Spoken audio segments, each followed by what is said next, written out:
করেছে, তাদেরকে মেরেছে, সেই কাজই চৈতন্য মহাপ্রভুর চরণ ধরেছে, মহাপ্রভুর তত্ত্ব বুঝে। হরি বল, রাধে রাধে। তাহলে মলয় কাজী উদ্ধার হয়ে গেছে, জগায় মাধায় উদ্ধার হয়ে গেছে। আরে যার কাছেই যাই দেখি হরিনাম ছাড়া গতি নাই, বলে দাঁড়া এখনো একজন আছে। আজ অমাবস্যার রাত, চল নবদ্বীপের শ্মশান ঘাটে, দেখবি মজা। নবদ্বীপের শ্মশান ঘাটে গাছের আড়াল থেকে দেখছে একজন তান্ত্রিক নবদ্বীপের শ্মশান ঘাটে অমাবস্যার রাত্রে মাকে ডাকছে, কালী পূজা করছে। কচি পাঠা বলি দিয়েছে, রক্ত জবা রক্ত চন্দন চারিদিকে ছটানো, মদ খেয়েছে, মদের হাড়াটা পেছনে নামানো আছে। কালো পায়ের তলে দেখে যা নাচু মা,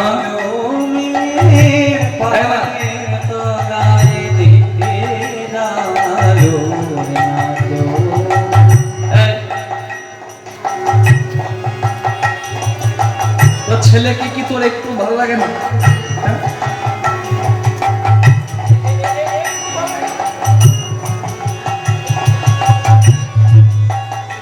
তোর ছেলেকে তোর একটু ভালো লাগে না? আমি চাপার মা, কালো পায়ের তলে দেখে যায় আলোর নাচু, পায়ের তলায় দেখে যায় আলোর নাচু। রূপ দেখে দেয় বুক পেতে শির, রূপ দেখে দেয় বুক পেতে শির, যার হাতে মরণ বাঁচন দেখে যায় আলোর নাচু। কালো এটা কি ভাবতে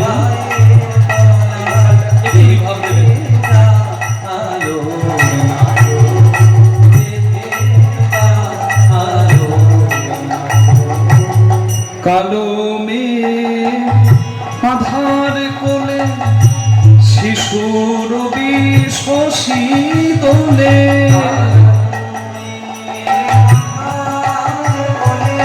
মা গো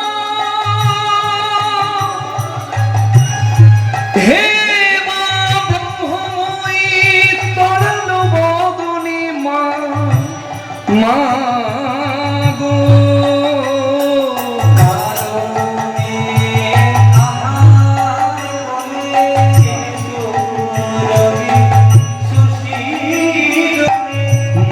একটুখানি রূপের ছটায়, স্নিগ্ধ বিরাট নীল গগন দেখে আলো নাচো, কালো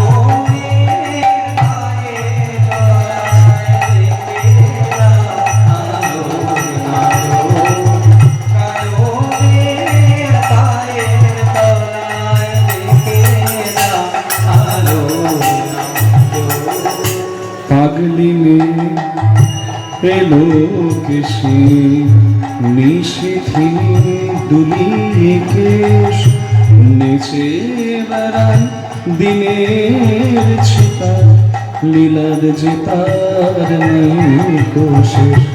সিন্ধুতে মার বিন্দু খানি ঠিকরে পড়ে রূপের মনি, সিন্ধুতে মার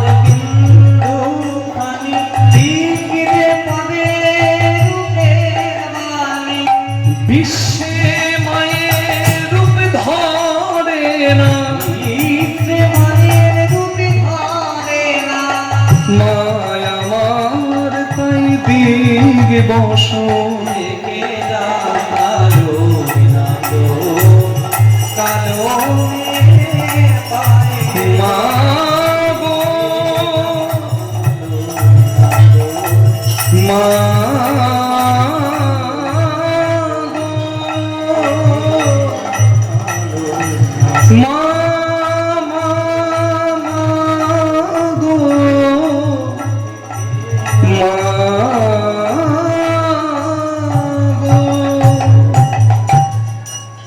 जयंती मंगला काली भद्रकाली कपाली दुर्गा शिव समाधारी स्वाहा स्वाहा नमोस्तु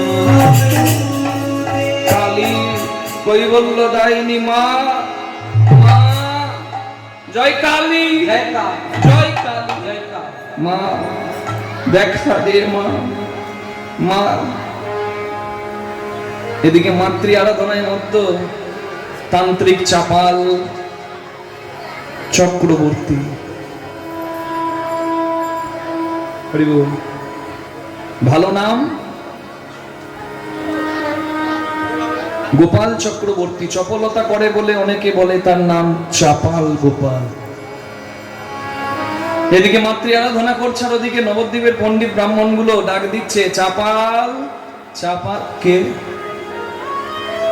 এই নবদ্বীপের শ্মশানে আমি ছাড়া তো কেউ থাকে না আমাকে ডাকছে কে এইদিকে এইদিকে হ্যাঁ এই যে আমরা এসেছি আমি নাইরত্ন এই যে আমার বন্ধু সব তর্করত্ন বিদ্যালঙ্কার আপনারা ফল্গু নদী দিনের বেলায় যে নিমাইয়ের বদনাম করেন রাতের বেলায় লুকিয়ে লুকিয়ে নিমাইয়ের কীর্তন শুনেন আমার কাছে কি মনে করে আমি আপনাদের কি করতে পারি না বড় অসহায় হয়ে তোমার কাছে এসেছি তুমি করতে পারো এই নিমাই হরিনাম করে দেশটা নষ্ট করলো গো তুমি কি পারো না নিমাইয়ের হরিনাম একদম চল হরিনাম বন্ধ করবে আরে নিমাই বামুনের ছেলে আমিও বামুনের ছেলে নিমাই কৃষ্ণ নাম করে আমি কালী নাম করি ও তো আমার কালী নাম বন্ধ করতে আসেনি আমি ওর কৃষ্ণ নাম বন্ধ করতে কেন যাব বরং দেখা হলে বলবো অনেকদিন তো দেখা হয় নাই চালিয়ে যা ভাই মাথায় হাত দিচ্ছে পণ্ডিত গুলো এখানে এলাম ভাবলাম পথ পাবো ও বাবা এও তো দেখছি নিমাইয়ের লোক তাহলে কি কোনো গতি নাই বলে দাঁড়া ভাই সুস্থ মস্তিষ্কে মানুষ জানা করতে পারে অসুস্থ মস্তিষ্কে তাই করে মানুষ ভাবে সে নেশা করে মানুষ ভাবে মদ খায় কিন্তু আসল কথা হচ্ছে মদে মানুষ খায় সামনে কৌশিকী অমাবস্যা তারাপীঠে যাবেন মহাশ্মশানে এক হাত জায়গার দাম হবে 10,000 টাকার বেশি এক হাত জায়গা যারা কৌশিক অমাবস্যাতে বীরভূমের তারাপীঠে গেছেন বশিষ্ঠ দেবের সিদ্ধপীঠ হরিবল বামদেবের সিদ্ধপীঠ এক হাত জায়গা তারাপীঠে এক হাত জায়গার দাম হবে 10,000 টাকা বেশি কিছুক্ষণ বসার জন্য সাধারণ গৃহী মানুষরা সেখানে গিয়ে ভিড় করছে কেন না মা তারার আবির্ভাব তিথি কৌশিকী মানে কি কৌশিকী কার নাম মা কালীর নাম কোন দিন দুর্গা সপ্তদশীতে বলা আছে যেদিন মা সপ্তম অষ্টম নব অধ্যায়ে আমরা পাই যেদিন মা শুম্ভ নিশুম্ভ বধ করে কখনো কালী হ্যাঁ কখনো চণ্ডী কখনো তারা কখনো কোষ পরিবর্তন করে কৌশিকী কোষ পরিবর্তন করেছে বলে নাম কৌশিকী অনেকে বলে মা কালীকে কালী বলে ডেকে দিয়েছিল মহাদেব মা কালীর অভিমান হয়েছিল যে আমি কালী আমার কালো রূপ বেশ কোষ পরিবর্তন করে মানস সরোবরে মা কালী ফর্সা হয়ে গিয়েছিল যার জন্য কৌশিকী নামটা আবার দুর্গা সপ্তদশীতে পাওয়া যায় যে কোষ পরিবর্তন করে শুম্ভ নিশুম্ভ উদ্ধার কালে মা কালী কৌশিকী নাম ধরে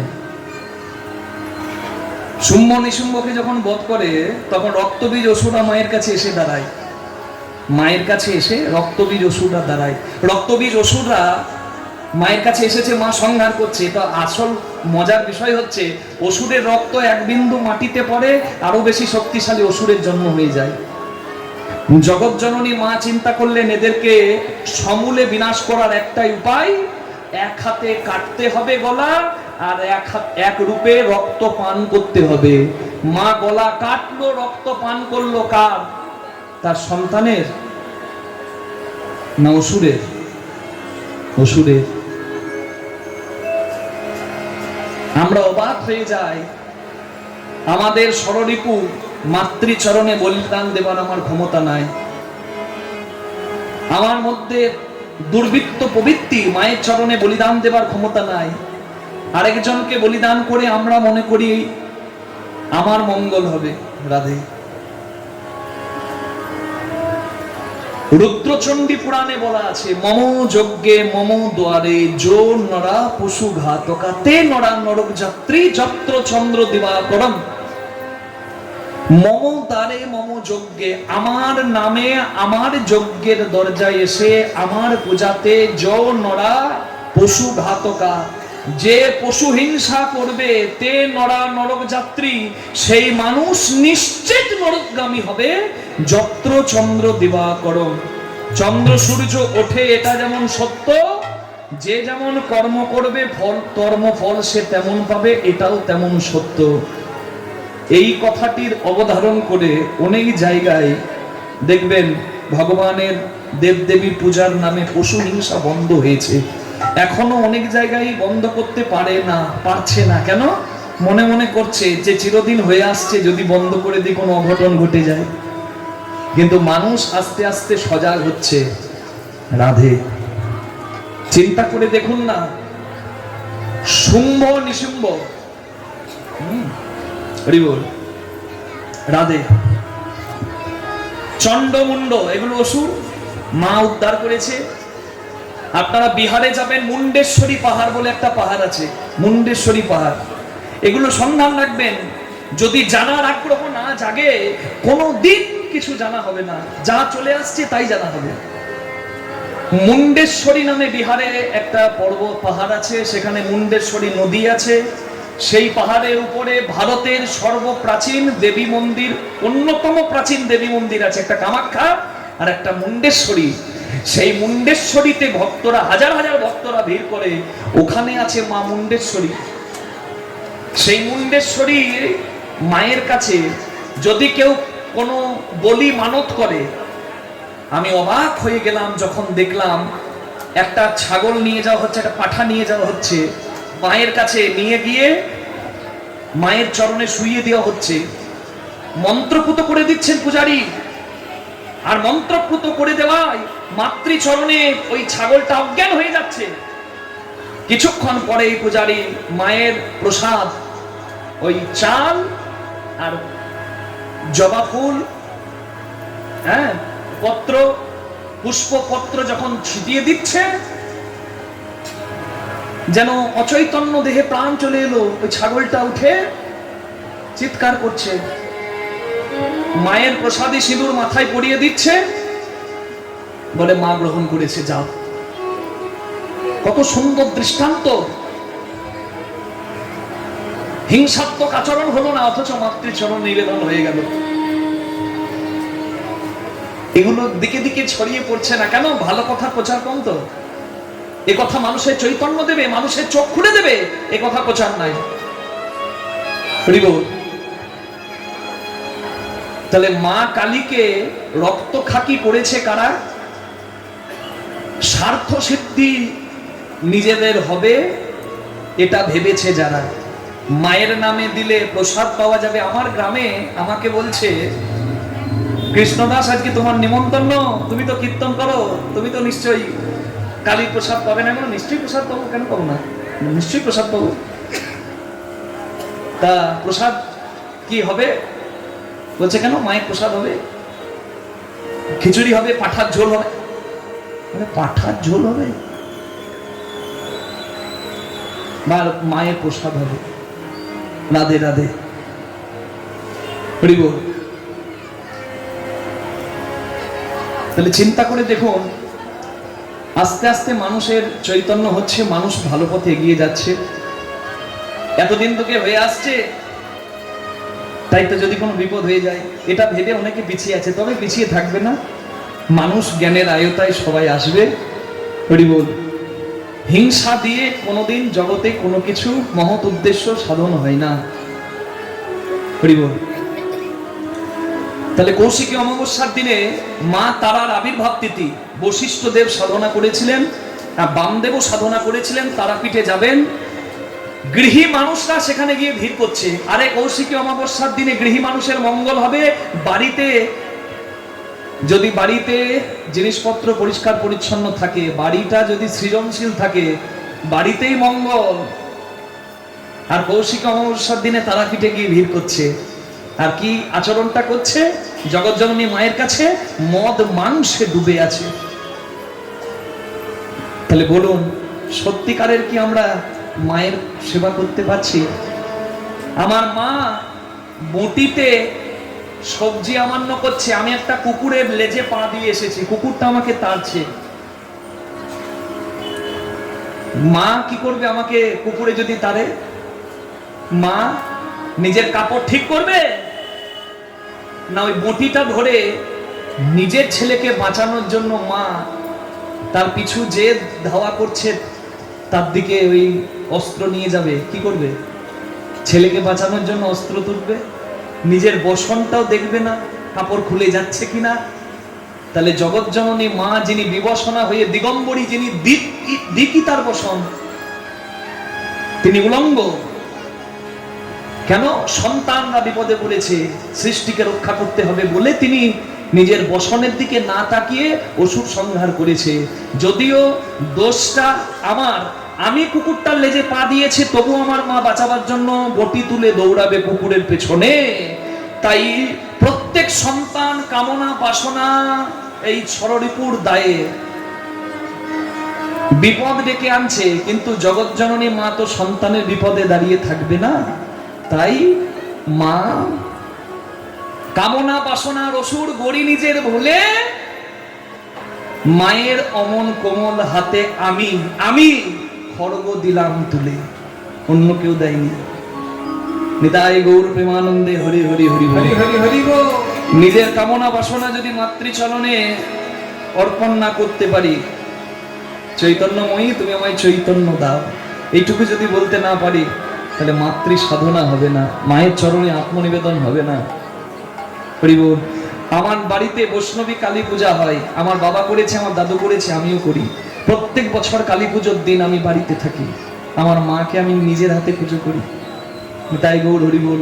আমার এই কথাই জাগে, মা তো আমাদেরকে, আমার দাদুকে, আমার বাবাকে আমাকে স্বপ্নে কোনোদিন বলে নাই আমাকে রক্ত এনে দে। প্রত্যেক বছর তো আমরা পূজা করি। হরিবোল। মানুষের জ্ঞান চক্ষু খুলবে মায়ের কৃপায়, এই জন্যই আমি এতগুলো কথা বললাম। মা নিতাই গৌর প্রেমানন্দে হরি হরি বল। মদ মাংস দিয়ে মাতৃ সাধনা করে চাপাল গোপাল চৈতন্য হারাই নাই, যাতে মাতাল তালে ঠিক। সে কীর্তন করে, আমি কালী নাম করি, সে আমার কাজে বাধা দেয় না, আমি কেন বাধা দিতে যাব? কিন্তু সর্বনাশটা করে দিল ওই পণ্ডিতগুলো। কি বললে জানেন? যে নবদ্বীপে তোমার মায়ের নাম আর বেশি দিন চলবে না চাপাল, কারণ নিমাই বলছে সব নাম ছাড়ো, কৃষ্ণ বলো। কালী পূজা করে, শিব পূজা করে, গণেশ পূজা করে কোনো লাভ নাই, কৃষ্ণ নাম করো তবেই উদ্ধার। হ্যাঁ বলেছে। হ্যাঁ, এই যাগ যজ্ঞ ধর্ম কর্ম, এই শ্রাদ্ধ কর্ম কোনো কিছু তো হবে না, সব বন্ধ হবে। তাই আমরা নবদ্বীপ থেকে থলি বস্তা গুটিয়ে পালাচ্ছি, তুমিও পালাও, না হলে বিপদ। এমন কুমন্ত্র দিল,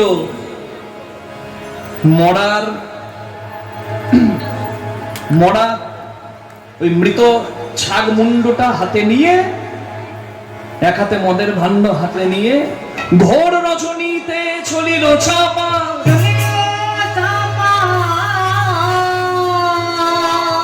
শ্রীবাস অঙ্গনের দ্বারে,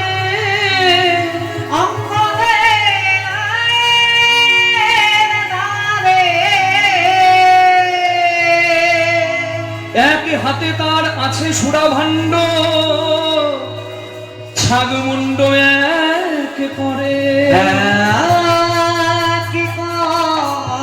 মালো চাপাল চলে ঘোর অন্ধকারে,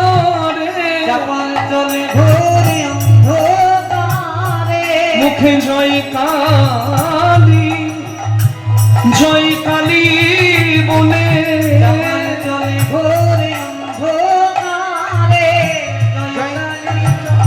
জয় কালী বলে চাপাল চলে ঘোর অন্ধকারে। যেখানে হরিনাম হচ্ছিল সেই হরিনামের দরজায় ওম নমঃ চণ্ডিকায় নমঃ, এই ছড়িয়ে দিলাম মদ। ওম নমঃ চণ্ডিকায় নমঃ, এই ছড়িয়ে দিলাম রক্ত জবা। ওম নমঃ চণ্ডিকায় নমঃ, এই ভাঙলাম মদের। এই টাঙ্গিয়ে দিলাম ছাগলের মাথা। হরিনাম হচ্ছিল, দুদিকে কলা গাছ ছিল, লাথি মেরে কলা গাছগুলো ফেলে, ঘট ছিল মঙ্গল ঘট, লাথি মেরে মঙ্গল ঘটগুলোকে ফেলে দিয়ে মদ মাংস রক্ত ছড়িয়ে দিয়ে চাপাল গোপাল চলে গেল। একটা কথা, খুব কাঁচা কথা, কিন্তু মা একদম সত্য। হরিনাম করতে যাই, অনেক মা বলে, বাবা আশীর্বাদ করে দাও, মাথাটিতে হাত দিয়ে, তোমরা তো হরিনাম করো, আশীর্বাদ করো যেন ভালোই ভালোই যেতে পারি। আমি তখন মনে মনে বলি, মা গো, আমি যদি আশীর্বাদ করতে পারতাম, হাতটা নিজের মাথায় আগে নিতাম, যেন আমি নিজে ভালোই ভালোই যেতে পারি। সংসারে যে যতটুকু করবে বাবা, আশীর্বাদে কিচ্ছু হবে না। যে যতটুকু করবেন, ভালো বলুন মন্দ বলুন, ফল কিন্তু ভোগ করে তারপর যেতে হবে, উপায় নাই। হরিব সবাইকে ফাঁকি দিল, মদ মাংস দিয়ে গেল হরিনামের দরজায় এসে। সবাইকে ফাঁকি দিলে কি হবে, একজনকে ফাঁকি দেওয়া যায় না। বলেছি না, কে ডাকে ঘরের কোণে। এই যে দেখছেন সিসিটিভির ক্যামেরায় আয়তায় আপনারা সবাই আসেন, দেখতে পাচ্ছেন সিসিটিভি ক্যামেরা? না, আমি শুধু এখানকার সিসিটিভি বলি না, কীর্তনে এইদিকে কীর্তন করলে এইদিকে কি হচ্ছে দেখতে পাই না, কিন্তু যার কথা শুনছেন সে সব জানে। কে ডাকে গভীর বনে, কে ডাকে ঘরের কোণে, কে ডাকে চোখের জলে মনে মনে। হরিবল, সে সব জানছে। দরজার বাইরে মদ মাংস দিয়ে গেল কে, আর কেউ না জানুক, দরজার ভেতরে সচল জগন্নাথ দু হাত তুলে যিনি আছেন তিনি তো জানবেন। কি করলি বাবা ছাপা, এ কি করলি তুই? ওগো কলির মানুষ, আমি হাত জোর করে তোমাদের বলি, হরিনাম ভালো লাগে না করবে না, হরিনাম শুনতে ভালো লাগে না শুনবে না, কিন্তু যারা হরিনাম করে, হরিনাম করে আনন্দ পায়, কখনো তাদের বাধা দেবে না। কারণ বৈষ্ণব অপরাধের নাম অপরাধের ক্ষমা নাই, ক্ষমা নাই, ক্ষমা নাই। তোর ফল তুই পাবি রে চাপাল। তবে নবদ্বীপের মানুষ যদি শিবাসের দরজায় মদ মাংস দেখে, বৈষ্ণব শিবাসের কলঙ্ক হবে, আমি হতে দেব না। তাই মহাপ্রভু হরিনাম করতে করতে হরিনাম থামিয়ে দিয়ে নাচিতে নাচিতে গোরা শ্রীবাসে ধরিয়া বলে, মায়ের কাছে যাব আমি, দাও দরজা খুলিয়া। মায়ের কাছে যাব আমি, দাও দরজা খুলিয়া। হরিনাম স্মরণ করে শ্রীবাস দরজা খুলে দিল। হরিনাম স্মরণ করে শ্রীবাস দরজা খুলে দিল। অমনি মদের ভাণ্ড ছাগ মুন্ড দেখিতে পাইল। মদের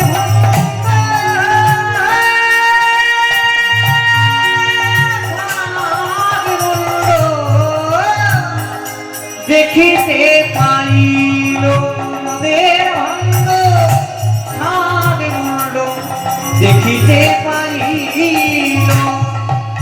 বলে, হাই হাই আমার কি হায় হায় আমার এ কি হলো, কোন পাপে গৃহ অপবিত্র হলো। হায় হায়